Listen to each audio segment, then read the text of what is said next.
മുൻകാലങ്ങളിൽ നമ്മൾ പറയുന്ന അമ്മയും അച്ഛനുണ്ടെങ്കിൽ അമ്മമാര് മിക്കവാറും എവിടെയും പോകാതെ കുട്ടികളെ നോക്കുന്ന സാഹചര്യമുണ്ട്. പക്ഷെ ഈ പുതിയ കാലത്ത് രണ്ടുപേരും പണി എടുത്താൽ മാത്രമേ ജീവിക്കാൻ പറ്റുന്ന ഒരു സാഹചര്യം ഉള്ളൂ എന്നുള്ളതുകൊണ്ട് എന്തെങ്കിലും ഒരു തൊഴിൽ രക്ഷിതാക്കളെല്ലാം രണ്ടുപേരും കൂടിയാണ് പോകുന്നത്. അപ്പോൾ ആ ഒരു അവസരത്തിൽ നമ്മളെ മക്കളെ സംബന്ധിച്ചിടത്തോളം അവരും ഒറ്റപ്പെടുന്ന ഒരു സാഹചര്യമുണ്ട്. സ്കൂൾ വിട്ട് കഴിഞ്ഞാൽ വൈകുന്നേരങ്ങളിലൊക്കെ അവർ വരുന്നത് വരെ ഒറ്റയ്ക്ക് ഇരിക്കേണ്ടൊക്കെ സാഹചര്യം വരുന്നുണ്ട്. അപ്പം അതൊക്കെ സ്കൂളുകളിൽ പോയാൽ സ്കൂളുകളിൽ ഇപ്പോൾ നമ്മുടെ കൗൺസിലർമാരുമായി ബന്ധപ്പെട്ട് കഴിഞ്ഞാൽ അവരുടെ ഒരുപാട് പ്രശ്നങ്ങൾ നമ്മളറിയാതെ അവർ സ്കൂളിൽ പറയുന്നുണ്ട് എന്നുള്ളതാണ്. എനിക്ക് നിങ്ങളൊരു അഭ്യർത്ഥനയുള്ളത്, നമ്മളെ കുട്ടികൾ ഇതിപ്പോൾ ഇവിടെ പ്രീ സ്കൂളാണ്. അപ്പോൾ നമുക്ക് മുതിർന്ന കുട്ടികളെ സംബന്ധിച്ചിടത്തോളം വൈകുന്നേരങ്ങളിൽ അവർ വന്നാൽ അവരോട് കൂടെ നമ്മൾ കുറച്ച് സമയം ഇരുന്ന് അവർക്ക് എന്തെങ്കിലും പ്രശ്നങ്ങൾ ഉണ്ടെങ്കിൽ നമ്മളത് കേൾക്കാൻ തയ്യാറാകണം എന്നുള്ളതാണ്. നമ്മുടെ മുമ്പിൽ ഒരുപാട് അനുഭവങ്ങൾ വരുമ്പോഴാണ് നമ്മൾ ഓരോ പാഠം പഠിക്കുന്നത്.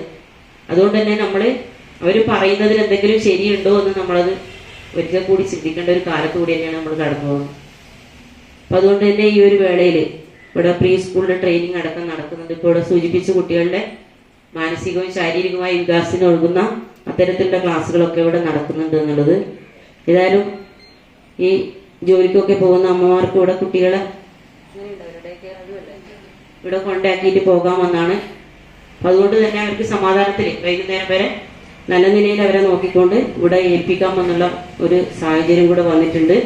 ജോലിക്ക് പോയി ഇപ്പോൾ മെഡിക്കൽ കോളേജിലൊക്കെ അവിടെയൊക്കെ നഴ്സിങ്ങും ഡോക്ടർമാരൊക്കെ ഇവിടെ നാട്ടിൽ വന്ന് പുറം നാട്ടുകളിൽ നിന്ന് വന്ന് താമസിക്കുന്നവരായിരിക്കും.